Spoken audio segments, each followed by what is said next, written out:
In the silent hours before dawn, when the world is draped in a blanket of stars and the wind whispers through the ancient stones of forgotten cities, there exists a story so strange, so miraculous, that it was preserved in the hearts of believers for over 1,000 years. A story of young men who chose the darkness of a cave over the darkness of a soul compromised. A story of a sleep so deep that centuries passed like a single breath, an awaking that shook the foundations of an empire. Imagine, if you will, the sound of sand shifting in the desert wind, the distant echo of a barking dog trapped in time, the cool, damp air of a mountain refuge, untouched by the sun for generations. This is not a fairy tale. This is the story of the people of the cave, the a letter 1E63 letter 1E25 a Macron B Al-Kahf. Young men who placed their trust in the one above the heavens, and in return were granted a miracle that would stand as a sign for all who ponder. Later in this journey, we will witness the moment their eyes flutter open, not after a night's rest, but after 309 years. We will see the sun turn away from their resting place, and hear the whispered debate among a people who discovered that death is not the end, but merely a doorway. You are now listening to the Islamic Night. If this gentle narration finds a home in your heart, please consider leaving a like, subscribing to this channel, and sharing your thoughts in the comments below. We would love to know, what country are you listening from tonight, and what time is it as you lay your head down to rest? Close your eyes now.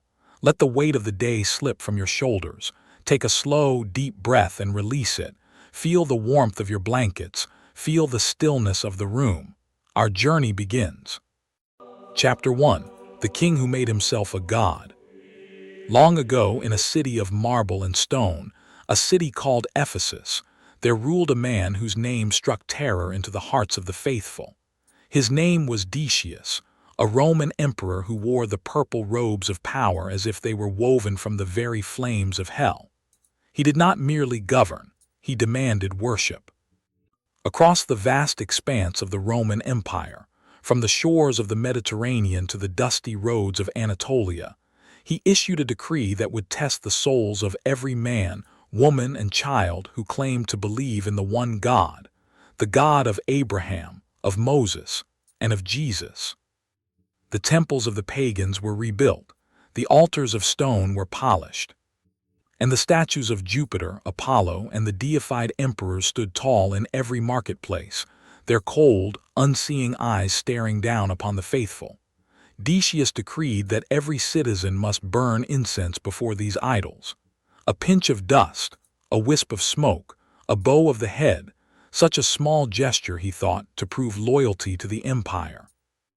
But for those who held fast to the belief that there is no God but God, that the heavens and the earth bow to a single, unseen creator, this decree was not a small gesture. It was a raging fire that consumed their peace. In the narrow, winding streets of Ephesus, the faithful gathered in secret. They met in the dimly lit homes of the poor, in the shadows of olive groves, and in the quiet corners of the city's great amphitheater when the crowds had gone. They whispered prayers in the dark, their voices trembling not from fear, but from a profound love that would not be extinguished. Their holy book, the Injil, was passed from hand to hand, its pages worn thin from nightly reading. But the eye of the emperor was sharp, and his reach was long. Soldiers in polished bronze armor marched through the streets, their sandals slapping against the cobblestones like the ticking of a great, terrible clock. They dragged families from their homes, demanding a sacrifice to the gods. Those who refused were thrown into dungeons, their chains clinking in the damp, silent depths. Others were fed to the lions in the great arena, their cries echoing against the stone seats where the crowds cheered for blood. This was the world into which a small group of young men were born. They were not kings, nor generals, nor wealthy merchants. They were ordinary souls, sons of farmers, craftsmen, and tradesmen, but their hearts were forged from a different metal. They looked upon the golden idols of the city, the statues of naked gods and the altars dripping with the blood of doves, and they felt a deep, aching emptiness. How could a man carve a piece of wood, decorate it with gold leaf, and then bow down to it as if it could hear his prayers? How could the living God, the one who split the sea for Moses, the one who spoke to David in the Psalms, the one who gave strength to Elijah, be compared to the silent, lifeless stone of a pagan temple? One night, as the moon hung like a lantern over the sleeping city, these young men met in a garden at the edge of town. The air was heavy with the scent of jasmine and the distant murmur of the Aegean Sea. They spoke of their fears, their doubts, and their unshakable conviction. Among them, a man named Maximilian raised his voice. His words were calm, yet they carried the weight of a thunderstorm. He said, "My brothers, the emperor calls us to bow to statues. But I tell you, I will bow only to the one who created the heavens and the earth, the one who gives life and takes it away. If this means I must leave my home, my family, and my wealth, then so be it. For what is a man's life if he loses his soul?" The others nodded in agreement. They clasped hands, their fingers intertwined like the roots of an ancient tree. They made a pact, not in blood but in faith. They would stand firm. They would refuse the sacrifice. And if that meant they must flee, they would flee to the mountains, to the caves, to any place where they could worship their Lord in peace. As the first light of dawn began to creep over the horizon, they parted ways, each returning to his home with a quiet resolve burning in his chest. But they knew that the coming days would test them beyond anything they had ever known. For the emperor's decree was not just a law, it was a forge, and they were about to be hammered into something extraordinary. Chapter 2: The Secret Council in the Shadow of the Arena. The days that followed were filled with an unbearable tension, like the stillness before a summer storm. In the great arena of Ephesus, the cries of the condemned echoed off the stone walls. Families watched in horror as their loved ones were torn apart by wild beasts, their only crime being a refusal to betray their creator. The emperor's soldiers watched from the stands, their faces as cold and unyielding as the marble statues that lined the city's main boulevard. The young men who had pledged their loyalty to God knew that their turn was coming. They could feel the gaze of the authorities growing ever more suspicious. Neighbors began to whisper. Friends became informants. The shadow of the cross, the Roman cross, not the symbol of salvation, but of execution, loomed over every gathering of the faithful. It was in this climate of fear that Maximilian, the most eloquent among them, called for another meeting. But this time, they could not meet in the garden. The risk was too great. Instead, they gathered in a small, forgotten chamber beneath the city's great amphitheater, a place where the gladiators once sharpened their swords and the wild beasts were caged before their final, bloody performance. The air was stale and thick with the memory of iron and fear. A single oil lamp flickered on the stone floor, casting long, dancing shadows across their determined faces. Around the lamp sat 7 young men. Let us name them, for their names have been passed down through the ages in the whispers of scholars. There was Maximilian, the leader, whose faith was as solid as the rocks of the mountain. There was Jamblichus, the gentle one, whose soft voice had calmed many a troubled heart. There was Dionysius, the craftsman, whose hands had once shaped wood but now were folded in constant prayer. There was John, the youngest, whose eyes still held the innocence of a child but whose heart was old in wisdom. There was Constantine, the strong one, whose shoulders were built to carry the heaviest burdens. There was Antoninus, the loyal one, who never left the side of his brothers. And there was a 7th. His name is sometimes given as Martinian or others, whose silent presence was a pillar of strength. They sat in a circle, their faces illuminated by the trembling flame. Maximilian spoke first, his voice a low, urgent murmur. "My brothers, the time for hiding is over. The emperor's men are searching every house. They have drawn up lists of all who refuse to bow to the idols. My own cousin, a man I loved as a brother, has been arrested and cast into the dungeon. They will come for us, one by one, and drag us to the arena." Dionysius clenched his fists. "Then we will face the lions as our brothers have done. Our blood will be a witness to the truth." But Maximilian shook his head slowly. "No, my friend. It is not our death that will serve the Lord, but our lives. If we die in the arena, our testimony will be brief. But if we live, if we escape and survive to tell the tale, then we become a living sign. We must flee this city. We must go to the mountains, to the caves that dot the rugged hillsides. There we can pray without fear. There we can wait for the storm to pass. The young men exchanged glances. The thought of leaving their families, their homes, and the familiar streets of Ephesus was a bitter one. But the alternative was a slow death in a dungeon or a quick, bloody death before a cheering crowd. They all knew the choice was clear.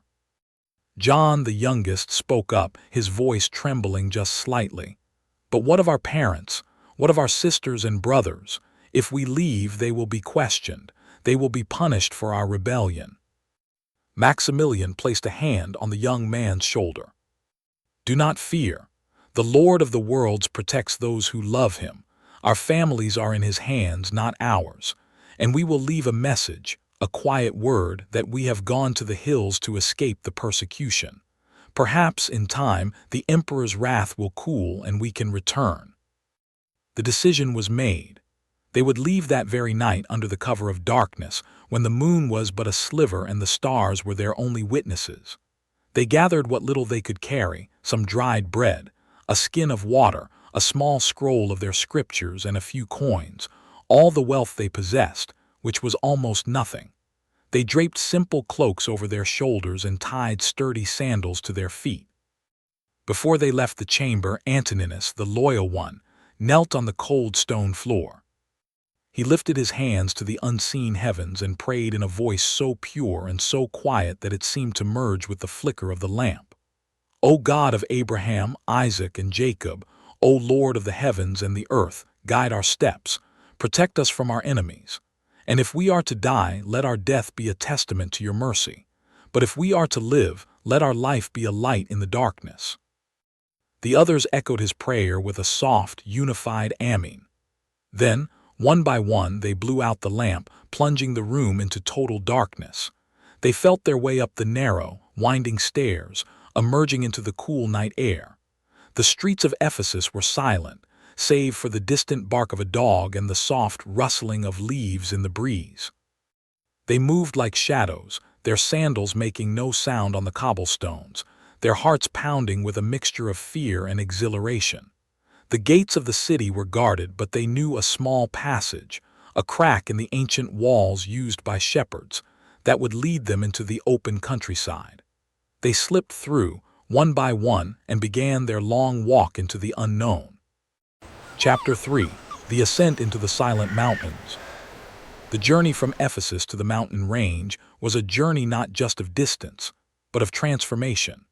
The city fell away behind them, its towering marble temples and sprawling villas shrinking into a blur of scattered lights on the horizon. Before them lay the rolling hills of Anatolia, carpeted in wild thyme and summer grasses, their slopes rising gently toward the jagged, snow-dusted peaks of the Taurus Mountains. The young men walked through the night, guided only by the faint glow of the stars. The air grew cooler as they ascended, and the scent of the sea was replaced by the crisp, clean fragrance of pine and earth. By the time the first blush of dawn painted the sky in shades of rose and amber, they had reached the foothills of the mountain range that would become their sanctuary. They found a small stream, clear as crystal, and knelt to drink. The water was so cold it made their teeth ache, but it was sweeter than any wine they had ever tasted. They rested for a while, sitting on the mossy banks of the stream, their tired legs finally at peace. Constantine, the strong one, looked back toward the distant plain where Ephesus lay. He could just make out the faint outline of the city's great aqueduct, a testament to Roman engineering, now a monument to a world they had left behind. He sighed deeply. "We are fugitives now," he said. "We have no home, we have no name. We are simply wanderers." Maximilian replied, "No, my brother, we are not wanderers, we are pilgrims, and our destination is not a city but the presence of the one who knows every stone and every tree on this mountain. He is our home." They continued their ascent as the sun climbed higher. The path grew steeper, winding through thickets of gnarled olive trees and clumps of juniper. The rocks beneath their feet were sharp and loose, and more than once, one of them stumbled and had to be caught by another. But they did not complain. There was a strange peace that settled over them as they climbed higher into the quiet embrace of the mountain. Near midday, when the heat was at its fiercest, they came across a deep ravine. At the far end of the ravine, carved into the limestone cliff, was the mouth of a cave. It was not a grand cavern, nor a deep, winding tunnel. It was a modest opening, just tall enough for a man to stand, and wide enough for two to walk side by side. The entrance was partly obscured by a gnarled, ancient fig tree, its roots clinging to the rock face like the fingers of a supplicant. Maximilian stopped and stared at the cave. He felt a sudden, inexplicable pull, a gentle but unmistakable nudge in his heart. He turned to his companions. "This is the place," he said softly. "I do not know how I know, but I know. This cave has been waiting for us. The others peered into the dark interior. A cool, damp breeze flowed out from the darkness, carrying the faint, mineral smell of stone and earth. They pushed aside the low-hanging branches of the fig tree and stepped inside. The cave was deeper than it appeared. Its floor was covered in fine dust, and its walls were smooth, worn down by the passage of time. High above, a narrow crack in the ceiling let in a single, vertical beam of light, illuminating a perfect circle of stone floor. They set down their meager belongings. John, the youngest, began to pray, his voice echoing softly off the stone walls. The others joined him, and for the first time in weeks, they felt a measure of safety, a tiny island of peace in a sea of persecution. Outside, the sun continued its arc across the sky, and the distant sounds of the world, the bleating of goats, the shouting of shepherds, the rumble of distant thunder, faded into a serene, almost otherworldly silence. As the afternoon wore on, a weariness unlike anything they had ever known began to settle over them. It was not just physical exhaustion from the long walk. It was a profound, soul-deep drowsiness that felt as if it were being poured upon them from the heavens themselves. Their eyelids grew heavy. Their limbs grew slack. They lay down on the cool stone floor, each in a separate corner of the cave, their heads resting on their rolled-up cloaks. Maximilian looked up at the shaft of light, now turning golden as the sun began its descent toward the horizon. He whispered a final prayer, a supplication that hung in the air like incense. "O Lord, if this is our final rest, then grant us a blessed rest. And if this is our sleep, then grant us a sleep that brings us closer to you." He closed his eyes, his breathing slowed. The sound of his heartbeat became the rhythmic lapping of waves on a distant, unseen shore. And then there was nothing but stillness. The cave fell into a silence so deep and so vast that it seemed to swallow the very concept of time itself. The sun set. The night came. The stars wheeled overhead. And the young men slept, a sleep that would outlast empires, outlast generations, and outlast the memories of all who had ever known them. Chapter 4. The Sleep That Outlasted Empires. The cave held its breath. The young men lay motionless, their chests rising and falling with a rhythm so faint it could almost be mistaken for the slow pulse of the mountain itself. Their eyes were closed. Their lips were still. And yet they were not dead. They had entered a state of being that defied all natural law, a profound slumber that was neither death nor life, but something suspended between the two, like a bridge stretching across an infinite chasm. The sun rose and set over the mouth of the cave. The seasons turned. The fig tree at the entrance shed its leaves in autumn and sprouted new green shoots in spring. Rain fell. Snow blanketed the mountain peak. The wind carved new shapes into the ancient stone. And still the young men slept. Outside, the world continued its relentless march. In Ephesus, the Emperor Decius grew old and eventually died, his name fading into the dusty annals of Roman history. His successors rose and fell, each one carving their own bloody path through the empire. Pagan temples were rebuilt and then abandoned. Christianity, once persecuted, slowly spread like a quiet tide through the provinces. The Roman Empire itself, That great leviathan of iron and law began to crack and splinter under the weight of its own ambition. Centuries passed. The language of the streets changed. Greek gave way to Latin, and Latin gave way to the tongues of barbarian invaders. The great aqueduct of Ephesus crumbled. The amphitheater where the faithful had once been fed to lions fell into ruin, its seats overtaken by wildflowers and creeping ivy. The names of Decius and his persecution were remembered only by a handful of scholars and monks, their stories preserved in dusty manuscripts and whispered prayers. And through it all, the cave on the mountain remained untouched. It was not abandoned, however. Shepherds occasionally passed by, leading their flocks through the rugged terrain. They would pause at the mouth of the cave, peering into its darkness, feeling a strange, inexplicable chill run down their spines. But they never entered. Some said the cave was haunted by ancient spirits. Others claimed it was a place of jinn.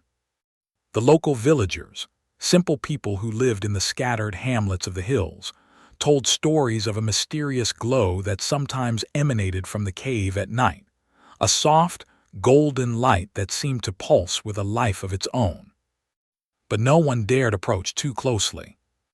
The faithful of the region, those who still held to the teachings of the gospel, began to whisper of a prophecy, a story passed down from the elders that spoke of a group of young men who had fled persecution and taken refuge in a cave. The story said they were protected by the hand of God, that they would sleep for an age and then awaken as a sign to future generations. But the prophecy had been told for so long, and the details had become so blurred, that most people regarded it as little more than a folk tale, a bedtime story to soothe the fears of children. Then one morning, everything changed. A shepherd boy, a young man no older than the youngest of the sleepers, was searching for a lost lamb. He wandered further up the mountain than he had ever gone before, his sandals slipping on the loose stones. As the sun reached its zenith, he stumbled upon the entrance of the cave. The fig tree had grown thick and gnarled over the centuries, its branches forming a natural curtain, but the boy was small and thin. He squeezed between the gnarled roots and pushed aside a curtain of moss. The cave's interior was lit by a soft, golden light that seemed to come from nowhere and everywhere at once. The boy blinked, his eyes struggling to adjust. And then he saw them.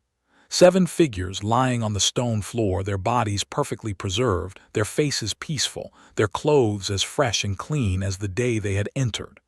On their skin, a faint, radiant glow shimmered, as if they had been dipped in moonlight. The boy gasped and stumbled backward. He turned and ran, his heart pounding against his ribs, his mind racing with terror and wonder. He sprinted down the mountain, crying out for his elders, his voice cracking with panic. "I have seen them," he shouted. "The men of the cave, they are alive. They are sleeping." The villagers gathered around him, skeptical at first. But the boy's fear was genuine, and his story was too vivid to be dismissed as a simple lie. The village elder, a wise old man named Tihama, stepped forward. He had heard the ancient prophecies from his own grandfather. He had always believed them, though he had never dared to voice his belief in public. He looked at the boy and said, "Take me to this place. If what you say is true, then we are witnessing a miracle, a sign from the one who holds the heavens and the earth in his hand." Chapter 5. The Awakening in the Golden Light. The villagers gathered at the mouth of the cave, their torches flickering in the cool mountain air. They hesitated at the entrance, the weight of centuries pressing down upon them. Tihama the elder stepped forward. He was a man of deep faith, his beard white as snow, his eyes filled with the quiet wisdom of a lifetime spent in prayer and contemplation. He raised his hand and said, "Do not fear. If these are the servants of God, then they are a blessing, not a curse. And if they are not, then we have nothing to fear from the dead." He stepped into the cave, and the others followed, their torches casting dancing shadows on the stone walls. The golden light was still there, soft and ethereal, emanating from the figures of the sleeping young men. Tihama knelt beside the nearest sleeper. It was Maximilian, his face calm, his hands folded gently over his chest. The elder reached out a trembling hand and touched the young man's forehead. The skin was warm, alive. As Tihama's fingers made contact, a profound change rippled through the cave. It was as if a dormant spark had been reignited. Maximilian's eyelids fluttered. His chest expanded with a deep, shuddering breath. His eyes opened slowly, unseeing at first, then focusing on the faces of the strangers gathered around him. He sat up, his movements slow and deliberate, as if waking from a long, dreamless sleep. He looked around the cave, his gaze passing over the forms of his companions, still lying motionless. He turned to Tihama and spoke, his voice hoarse but clear. "Who are you? Why have you come here? Is the persecution over? Has the Emperor Decius relented?" Tihama stared at the young man, his heart pounding.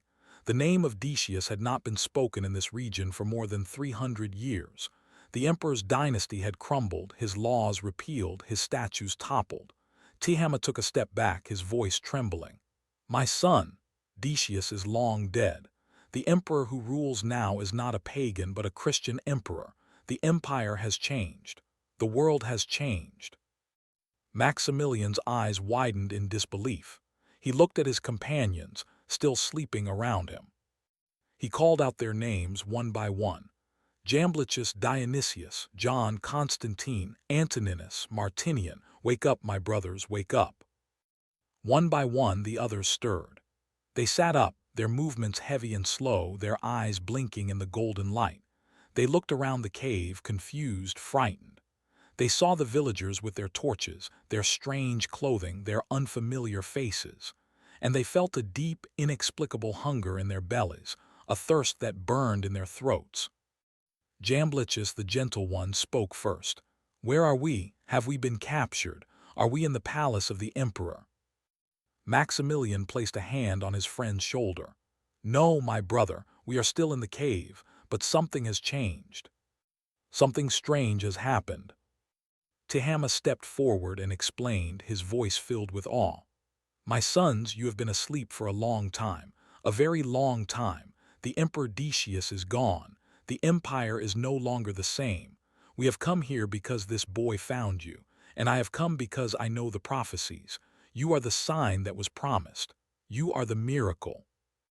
The young men exchanged glances, their minds struggling to comprehend what they were hearing. Could it be true? Had they slept for more than a night, more than a week, more than a year? They looked at the ancient fig tree at the entrance, its roots now thick and twisted. They looked at the clothing of the villagers, so different from the Roman tunics they had worn. They looked at the torchlight, so much brighter than the oil lamps they had used. And then a sharp pang of hunger shot through John, the youngest. He clutched his stomach, his face pale. "I am so hungry," he whispered. "I feel like I have not eaten in days." Maximilian nodded. He reached for the leather satchel that lay beside him, still intact, still filled with the coins they had brought. The coins of Decius, which would have been valuable in their own time. He handed them to Tihama. "Please, good sir, take these coins. Go to the market in the city. Buy us bread and meat. We are weak, and we need sustenance to understand what has happened to us." Tihama took the coins, his fingers tracing the faded imprint of the long-dead emperor. He nodded solemnly. "I will go. But do not leave this cave. There are many who would not understand what you are. Stay here and wait for my return. In the name of the Lord, I will bring you food." He turned and left, the villagers following him, their whispers echoing down the mountain path. But before he could reach the village, he paused and looked back at the cave. He knew that this encounter was not a coincidence. It was a thread woven into the grand tapestry of divine purpose. And he knew that the news of this miracle would spread like wildfire throughout the land and beyond. Chapter 6. The City That Could Not Believe. Tihama descended into the valley and made his way to the city that had risen from the ashes of ancient Ephesus. The city had changed. The great temples of the old gods had been converted into churches, their pagan altars replaced by crosses and icons of saints.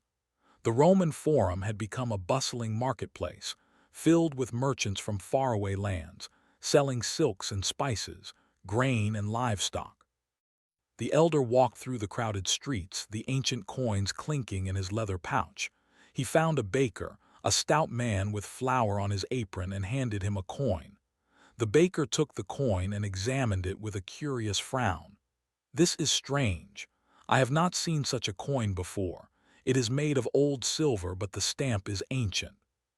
"Where did you find this?" Tihama replied, "It is a gift from a friend who came from a distant land.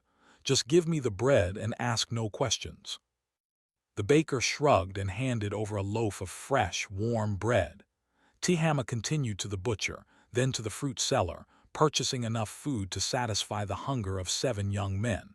But as he moved through the market, he noticed the curious glances of the merchants. The coins were old, very old. They bore the image of the Emperor Decius, a face that had not been seen in any living memory.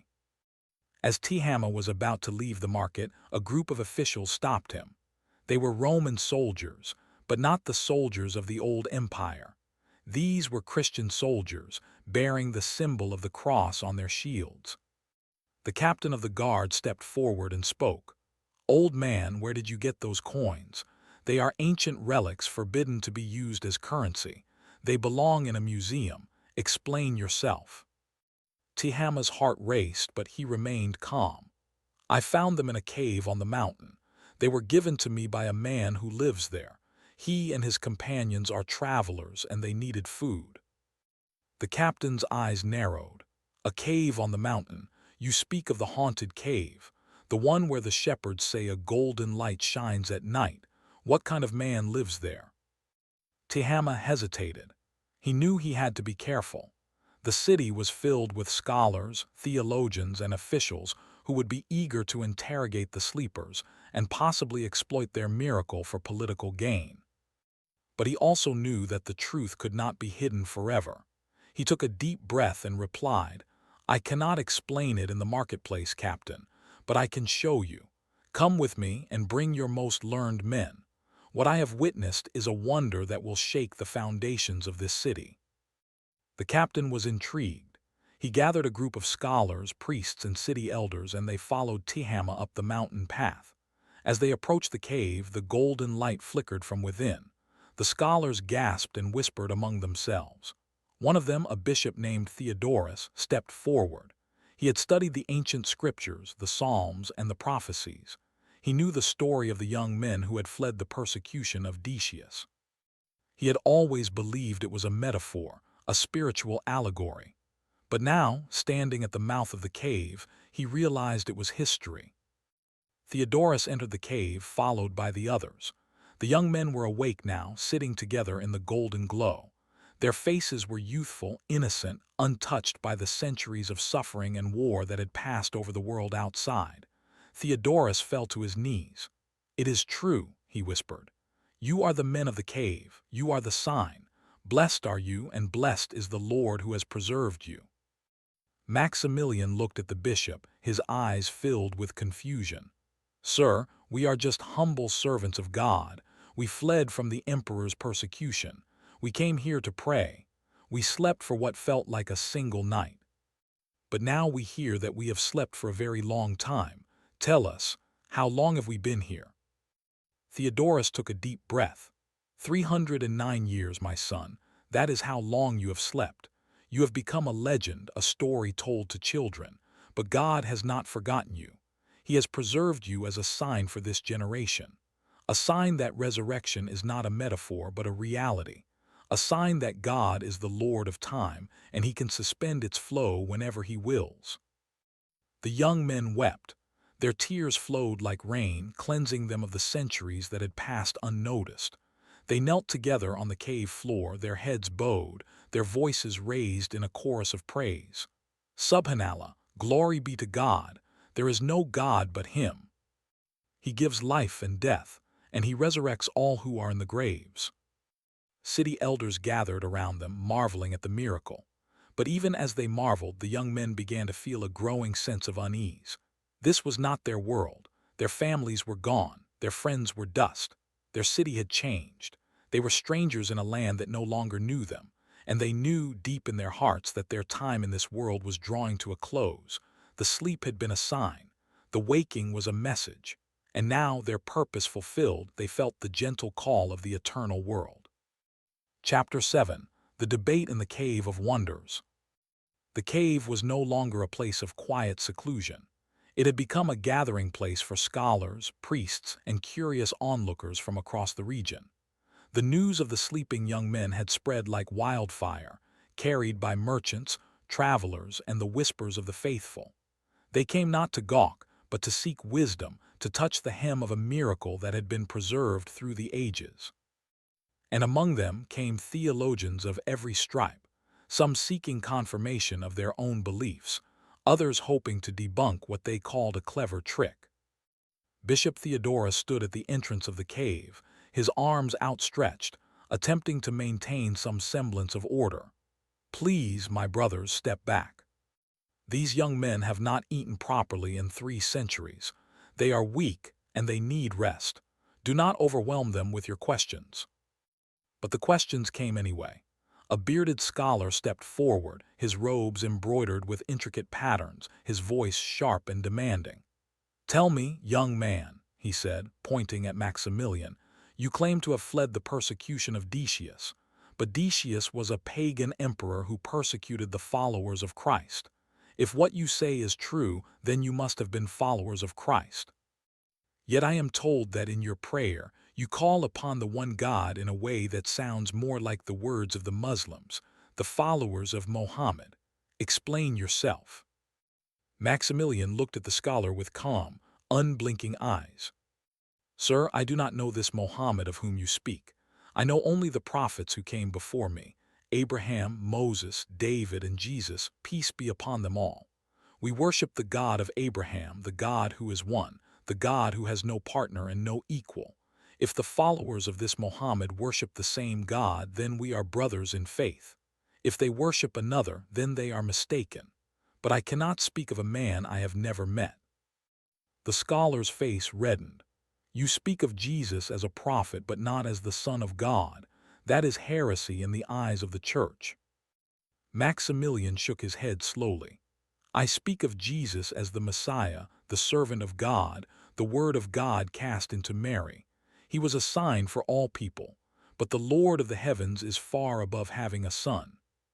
He is the one who creates, and he does so by merely saying be. If you claim that Jesus is the Son of God, then you have limited the limitless. You have given God a form, and God is beyond form. I will not argue theology with you. I will only tell you what I know. There is no God but God, and he is one." The scholar fell silent. Bishop Theodorus stepped in, his voice gentle but firm. "My son, you speak words that are different from ours, but we are not here to debate. We are here to witness. The miracle of your sleep is a testament to the power of God, regardless of the words we use to describe him. Let us not allow our disagreements to cloud the wonder of this moment." Jamblichus, the gentle one, spoke up. His voice was soft, but it carried across the crowded cave like a whisper of wind through dry leaves. "My brothers, we did not sleep for 300 years to become a source of division. We slept as a sign that God is the Lord of time, a sign that resurrection is real, a sign that the day of judgment will come when all who sleep will be awakened. If our story causes you to argue, then we have failed in our purpose. But if it causes you to reflect, to ponder the brevity of this life and the eternity of the next, then we have succeeded." A silence fell over the cave. The scholars looked at one another, their pride humbled. The villagers bowed their heads, their hearts softened. And in that silence, the golden light that filled the cave seemed to pulse gently, like a heartbeat, a steady rhythm of divine peace. Dionysius, the craftsman, spoke next. "We have been given a second chance, though we did not ask for it. The sleep was a gift, but the waking is a responsibility. We must use our remaining moments to remind people of what truly matters, not the empires of men which crumble to dust, not the doctrines of theologians which change with the ages, but the love of God which is eternal, the mercy of God which is infinite, the justice of God which is perfect." Constantine, the strong one, stood up. His shoulders were broad, his stance steady. "My brothers," he said, addressing the crowd, "we were young when we entered this cave. We were afraid. We were uncertain, but now we have seen the passing of centuries. We have seen how small our fears were. The Emperor Decius, who once struck terror into our hearts, is nothing but a name in a book. The empire he built is gone. The gods he worshipped are forgotten. But the God we worshipped, the God who protected us in this cave, is still here. He is the same yesterday, today, and forever. Do not let your fears consume you. Do not let the threats of tyrants sway you. Trust in the one who holds your soul in his hand. The crowd murmured in agreement. Some wept, others knelt in prayer. The Bishop Theodorus stepped forward and embraced Maximilian. My son, you have taught us more in 1 hour than we have learned in a lifetime. But I must ask you, what will you do now? Where will you go? The world has changed beyond your recognition. You are strangers in your own land. Maximilian looked at his companions. They exchanged glances, a silent conversation passing between them. Then he turned back to the bishop. We have done what we were sent to do. The sign has been delivered. The message has been received. We do not belong to this age, and this age does not belong to us. We will return to our Lord, the Lord of Abraham, the Lord of the worlds. It is time for us to close our eyes again, this time not in sleep, but in the final rest that awaits all believers. Chapter 8. The Final Prayer and the Closing of the Door. As the last rays of the setting sun painted the horizon in shades of amber and crimson, the young men gathered once more in the heart of the cave. The golden light that had surrounded them since their awakening now seemed to flicker, like a candle nearing the end of its wick. They knelt together, their faces turned upward toward the narrow crack in the ceiling, where the first stars of the evening were beginning to appear. Maximilian raised his hands in prayer. His voice was clear and strong, yet filled with a profound tenderness, like a father bidding farewell to his children. O Lord of the heavens and the earth, O Creator of the sun and the moon, O Sustainer of all that exists, we thank you for the gift of this miracle. We thank you for the sleep that preserved us, and for the waking that delivered your message. We have fulfilled the purpose you set for us. Now, we ask you to take us back to you, to the eternal home where there is no fear, no hunger, no persecution, no pain. We ask you to forgive our sins, to overlook our shortcomings, and to envelop us in your infinite mercy. Jamblichus, the gentle one, added his voice. O Lord of mercy, have mercy on our families who are long gone. Have mercy on the believers who have endured persecution. Have mercy on those who will come after us, who will read our story and find hope in your power. We are nothing but dust, but you are the eternal. We trust in you, and we return to you. John, the youngest, spoke with a tremor in his voice. O Lord, I did not live to see my parents grow old, nor did I have children of my own. But I have seen your hand in this cave. I have felt your presence in this golden light. That is enough for me. I ask only for your love, and for the love of your prophet, and for the company of the righteous in the garden of eternity. The others followed, each offering a brief, heartfelt prayer. Their voices intertwined like the threads of a tapestry, weaving a single song of surrender and hope. The golden light began to fade gently, softly, like the closing of a door that does not creak or groan, but simply rests in its frame. Outside the cave, the crowd of onlookers had gathered. They stood in silence, their faces illuminated by the dying glow of the sun. They heard the faint murmur of the prayers from within. They felt a strange, cool breeze descend upon them, carrying the scent of wildflowers and rain. Bishop Theodorus stepped forward and called out, young men, do not leave us. We need you. The world needs your testimony. The church needs your guidance." But there was no response. The prayer had ended.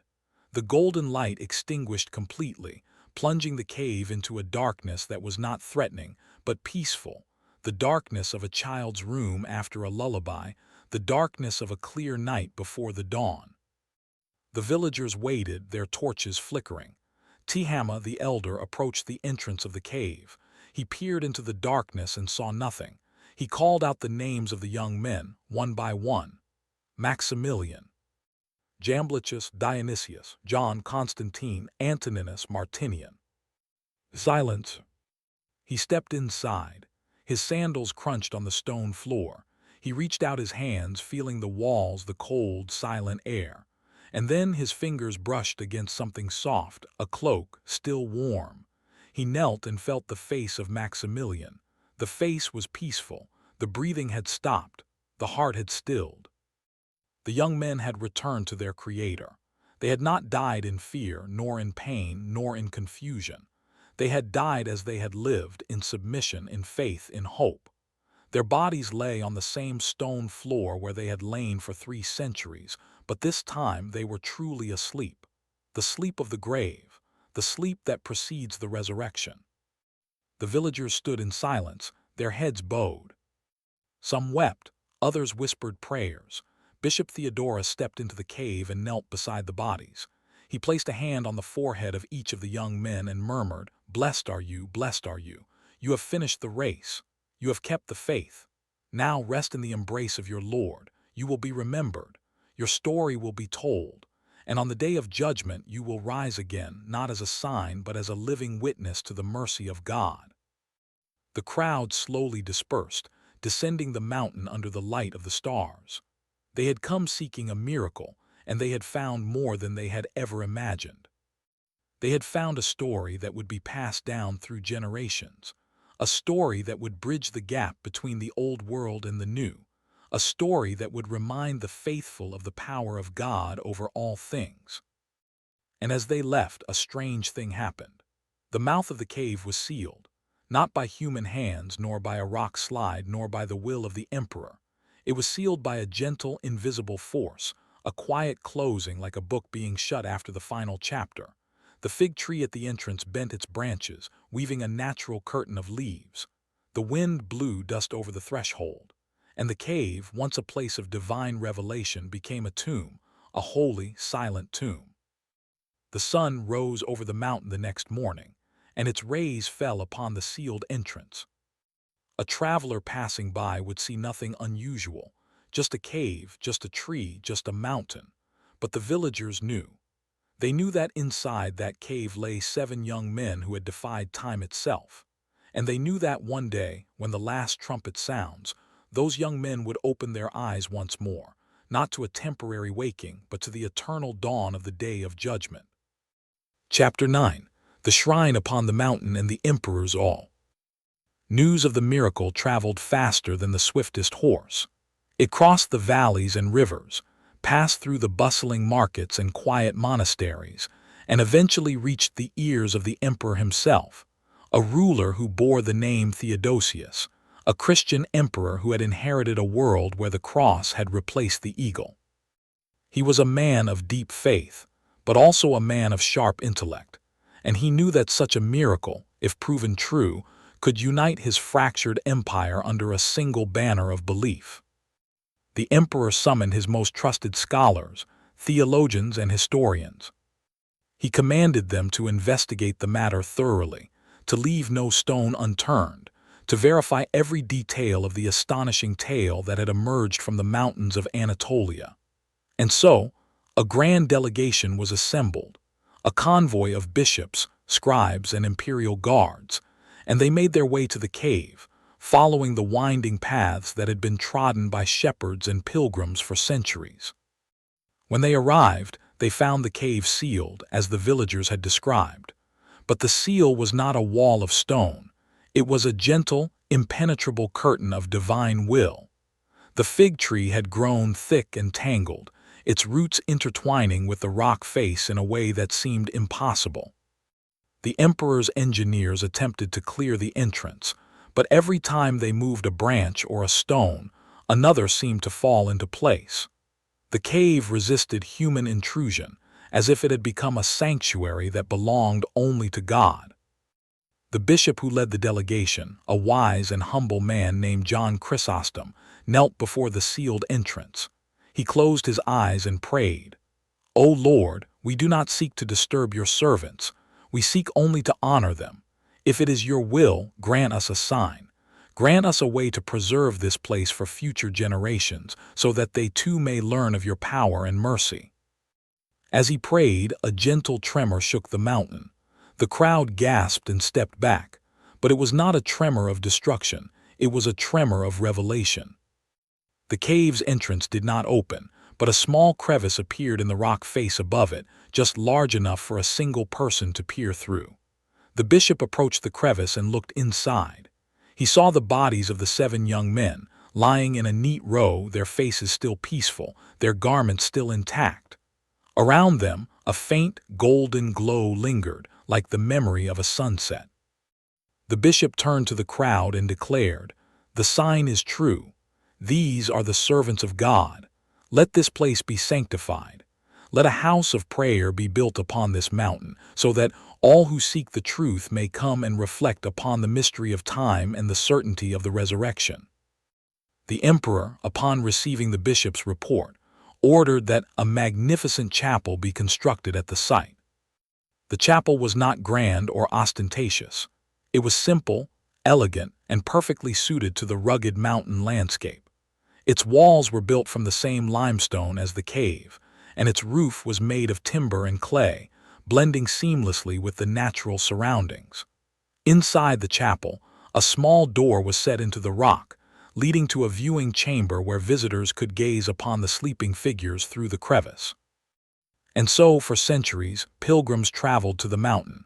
They came from distant lands, from Persia, from Egypt, from the shores of the Black Sea and the deserts of Arabia. They came to see the proof of God's power over time. They came to weep, to pray, to seek healing for their own troubled souls. And they left with a quiet, unshakable conviction that death was not the end, that the grave was not a permanent prison, and that the one who had preserved these young men could preserve them as well. The cave became known as the Cave of the Sleepers, or in the local tongue, Kaf al-Ruqad. Its story was recorded in the Chronicles of the Church and later preserved in the Holy Book of the Muslims, the Quran, where a whole chapter, Surah Al-Kahf, was dedicated to their tale. But that would come later, with the arrival of a new prophet in a distant land, a prophet who would remind the world that the story of the cave was not just a historical curiosity, but a timeless lesson for all who would listen. For now the cave rested in peace, the young men rested in peace. And the mountain, once a place of fear and isolation, became a place of hope and pilgrimage, a testament to the enduring power of faith in a world that often forgets the eternal. Chapter 10. The Echo of the Cave Through the Ages. Time, as it always does, continued its inexorable march.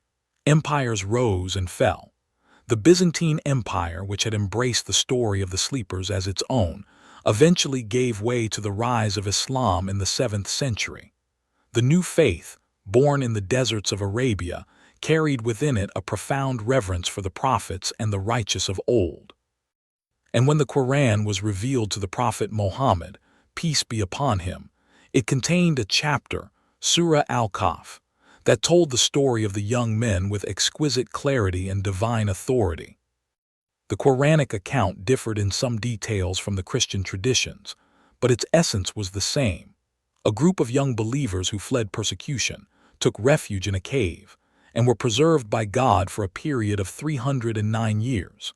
Their story was presented not as a historical curiosity, but as a sign of God's power over time, a sign of the reality of resurrection, and a lesson for those who put their trust in Him rather than in the fleeting power of tyrants.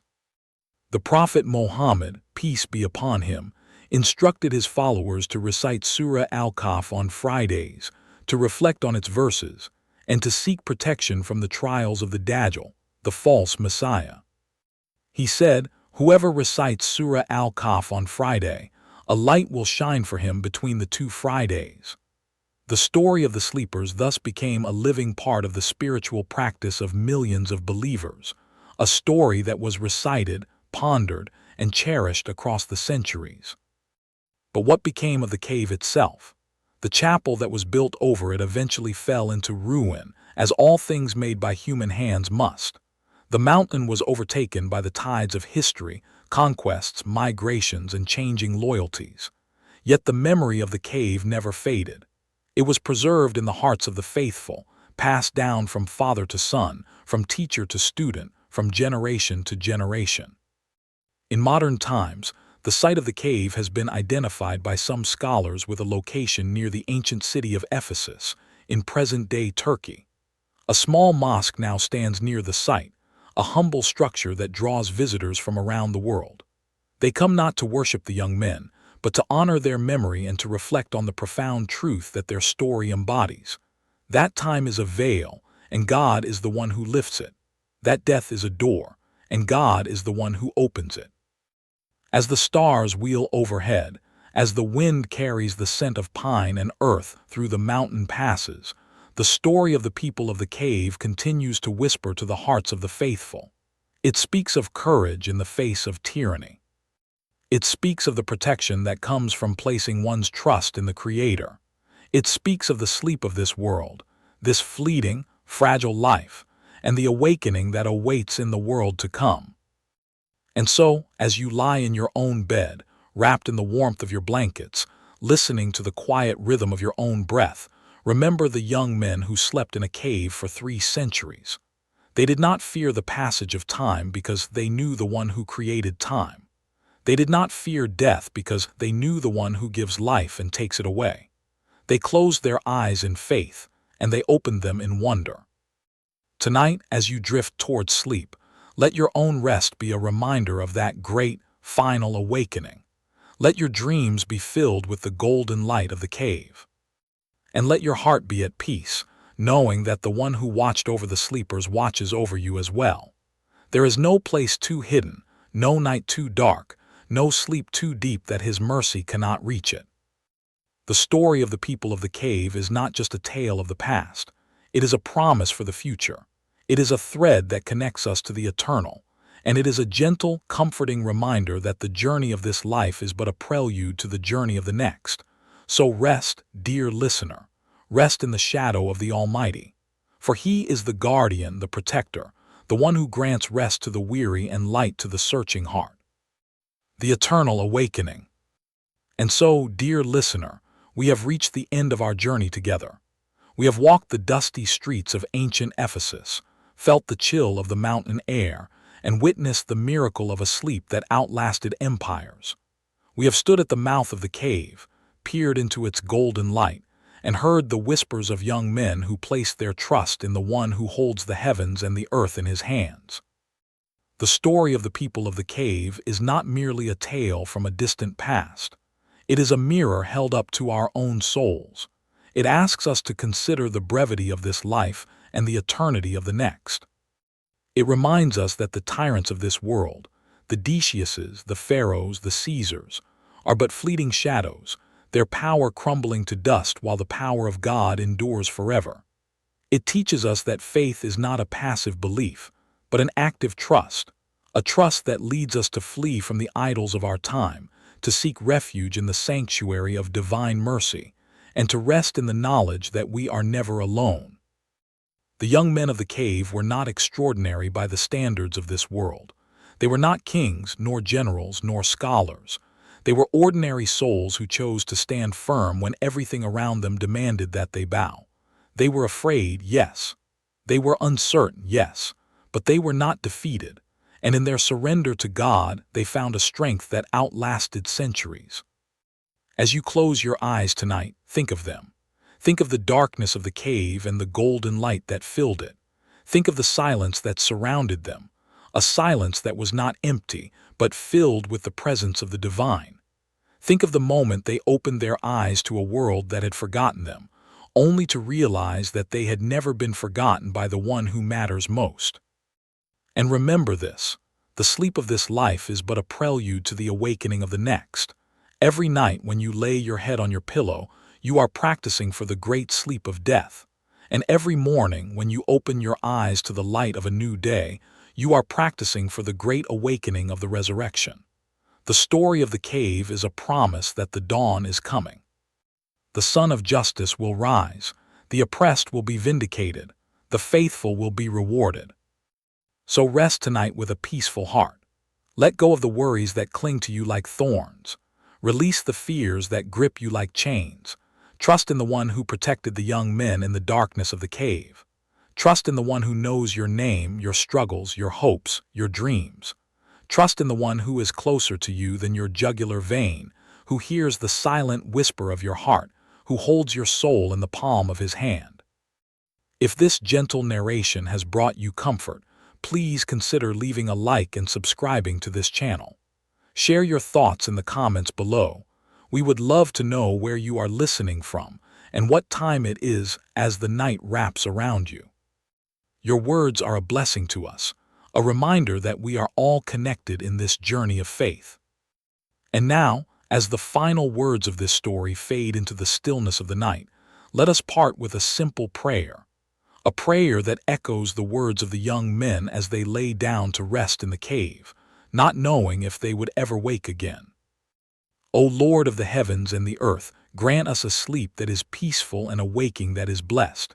Protect us from the trials of this world and the torment of the next.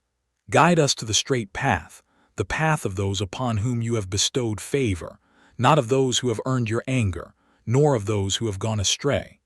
And when our time comes to leave this world, let us depart with faith in our hearts and hope in our souls. Amen. Good night, dear listener. May your sleep be deep, your dreams be gentle, and your heart be at peace. The story of the cave is finished for now, but its echoes will linger in your heart, a quiet reminder of the love and power of the Almighty. Rest well. Rest in the shadow of the one who never sleeps, who never tires, who never forgets.